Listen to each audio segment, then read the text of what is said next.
Assalamualaikum warahmatullahi wabarakatuh. Perkenalkan, nama saya Yuliani dari kelas akuntansi PG2 semester 3. Saya akan menjawab pertanyaan melalui video. Yang pertama itu lembaga keuangan bank. Yang pertama itu bank sentral, yaitu sebuah instansi yang bertanggung jawab atas kebijakan moneter di wilayah negara tersebut. Bank sentral berusaha untuk menjaga stabilitas nilai mata uang, stabilitas sektor perbankan, dan sistem finansial secara keseluruhan. Yang kedua, bank umum, yaitu bank yang melaksanakan kegiatan usaha secara konvensional dan atau berdasarkan prinsip syariah yang dalam kegiatannya memberikan jasa dalam lalu lintas pembayaran. Yang ketiga, bank pengkreditan rakyat, yaitu lembaga keuangan bank yang melaksanakan kegiatan usaha secara konvensional atau berdasarkan prinsip syariah yang dalam kegiatannya tidak memberikan jasa dalam lalu lintas pembayaran. Lalu lembaga keuangan non-bank. Yang pertama itu pasar modal.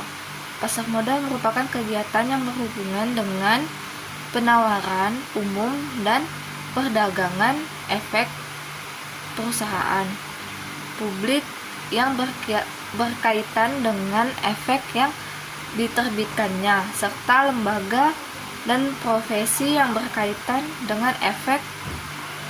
Yang kedua, pegadaian, yaitu anak sebuah perusahaan bank rakyat Indonesia yang bergerak pada 3 lini bisnis, yaitu yang pertama pembiayaan, kedua emas, ketiga aneka jasa. Yang kedua yaitu jasa-jasa perbankan. Yang pertama yaitu jasa pemindahan uang atau transfer, yaitu perpindahan dana antara rekening dari suatu bank ke cabang bank sendiri atau bank lain, baik untuk kepentingan nasabah maupun kepentingan bank itu sendiri. Yang kedua yaitu jasa penagihan atau inkaso, yaitu sebuah layanan bank untuk penagihan pembayaran atas surat atau dokumen berharga kepada pihak ketiga di tempat atau kota lain di dalam negeri. Yang ketiga itu jasa clearing, ya, di mana jasa penyelesaian utang piutang antar bank dengan cara saling menyerahkan warkat yang akan dikliringkan di lembaga clearing. Yang keempat yaitu jasa penjualan mata uang asing, mata uang yang mudah digunakan dan diterima dalam dunia perdagangan internasional. Yang kelima, jasa safe deposit box, yaitu fasilitas penyimpanan bagi nasabah untuk menyimpan barang maupun dokumen berharga dengan sistem keamanan yang telah dirancang secara khusus yang memberikan perlindungan maksimum terhadap barang berharga dan dokumen dari bahaya kebakaran, pencurian, dan resiko kehilangan dengan sistem keamanan. Selanjutnya yaitu sumber-sumber dana.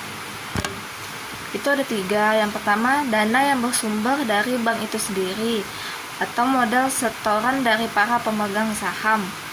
Sumber dana dari bank itu sendiri terdiri dari yang pertama setoran modal pemegang saham, yang kedua cadangan bank, yang ketiga laba yang belum dibagi.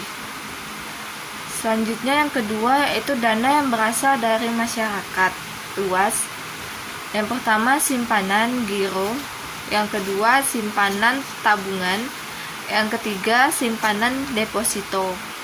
Selanjutnya yang ketiga yaitu dana yang bersumber dari lembaga lain. Yang pertama itu kredit, likuiditas dari Bank Indonesia. Yang kedua, pinjaman antar bank atau call money. Yang ketiga, pinjaman dari bank-bank luar negeri. Yang keempat, surat berharga pasar uang. Yang keempat itu prinsip. Yang pertama, karakter, yaitu suatu keyakinan bahwa sifat atau watak dari orang-orang yang diberikan kredit benar-benar dapat dipercaya, seperti cara hidup atau gaya hidup yang dianutnya, keadaan keluarga, hobi, dan social standingnya. Yang kedua, capacity, untuk melihat kemampuan nasabah dalam bidang bisnis yang dihubungkan dengan bidang pendidikannya. Kemampuan bisnis juga diukur dengan kemampuannya dalam memahami tentang ketentuan-ketentuan pemerintah. Yang ketiga yaitu kapital, untuk melihat penggunaan modal apakah efektif dilihat dari laporan keuangan atau neraca dan laporan rugi laba dengan melakukan pengukuran seperti dari segi likuiditas dan solvabilitas, rentabilitas, dan ukuran lainnya. Kapital juga harus dilihat dari sumber mana modal yang ada sekarang ini. Selanjutnya, keempat, kolateral, merupakan jaminan yang diberikan calon nasabah baik bersifat fisik maupun non-fisik. Jaminan hendaknya melebihi jumlah kredit yang diberikan. Jaminan juga harus diteliti keabsahannya sehingga tidak terjadi suatu masalah, maka jaminan yang dititipkan akan dapat dipergunakan secepat mungkin. Yang kelima, condition, yaitu dalam menilai kredit hendaknya dinilai kondisi ekonomi sekarang dan kemungkinan untuk masa yang akan datang sesuai dengan sektor masing-masing, serta diakibatkan dari prospek usaha sektor yang dijalankan. Selanjutnya yaitu faktor. Yang pertama, kebutuhan dana, yaitu apabila bank kekurangan dana atau simpanan sedikit sementara permohonan pinjaman meningkat, maka yang dilakukan oleh bank agar dana tersebut cepat terpenuhi dengan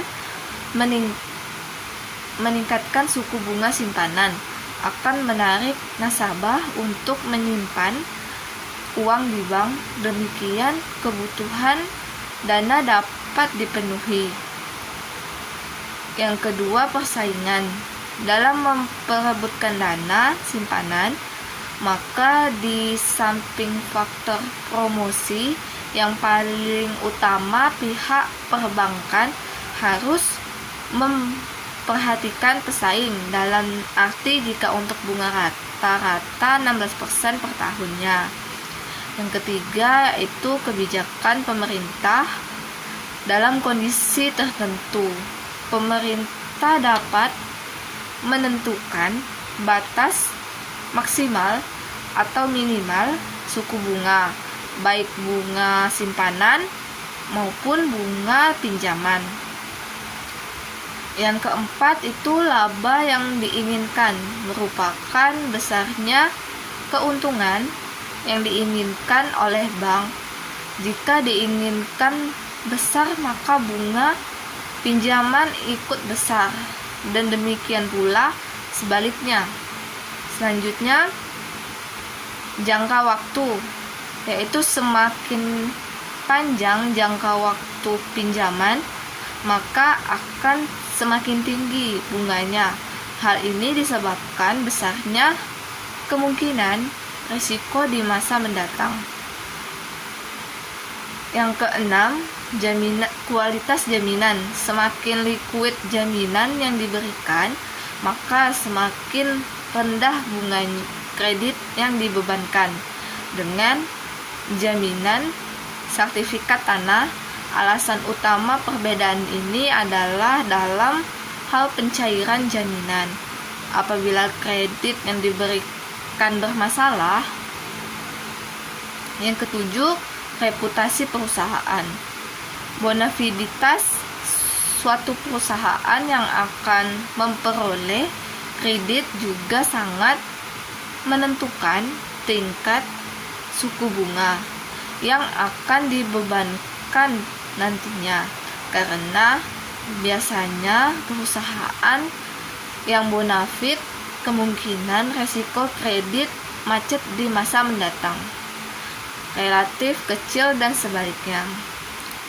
Yang kedelapan yaitu produk yang kompetitif adalah produk yang dibiayai kredit tersebut laku di pasaran. Untuk produk yang kompetitif, bunga kredit yang diberikan relatif rendah jika dibandingkan dengan produk yang kurang kompetitif. Yang kesembilan yaitu hubungan baik. Biasanya pihak bank menggolongkan nasabahnya menjadi dua, yaitu nasabah utama atau primer dan nasabah biasa atau sekunder. Penggolongan ini didasarkan kepada keaktifan serta loyalitas nasabah yang bersangkutan terhadap bank. Nasabah utama biasanya mempunyai hubungan yang baik dengan pihak bank, sehingga dalam penentuan suku bunganya pun berbeda dengan nasabah biasa. Yang 10, jaminan pihak ketiga. Dalam hal ini, pihak yang memberikan jaminan kepada bank untuk menanggung segala resiko yang dibebankan kepada penerima kredit, atau biasanya pihak yang memberikan jaminan bonafid baik dari segi kemampuan membayar, nama baik maupun loyalitasnya terhadap bank, sehingga bunga yang dibebankan pun berbeda. Sekian, terima kasih.